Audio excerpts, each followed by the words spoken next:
Greetings, fellow colonizers. Today we are going through the Terraforming Mars Organizer. Let's get into it. Note that Elada and Elysium maps and colonies maps are already in the box. Player trays for each color.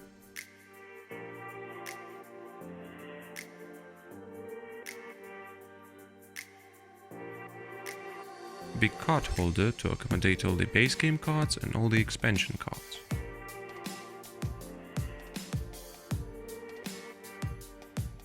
Player boards with small restrictors for the industry markets.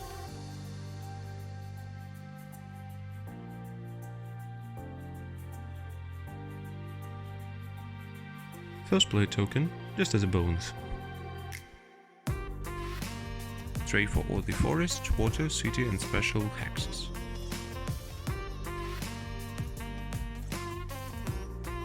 Tray for the resource markers.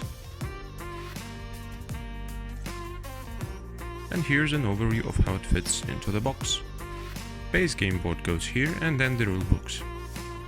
That's all folks, thanks for your attention, have a great game and let's make gaming more exciting together.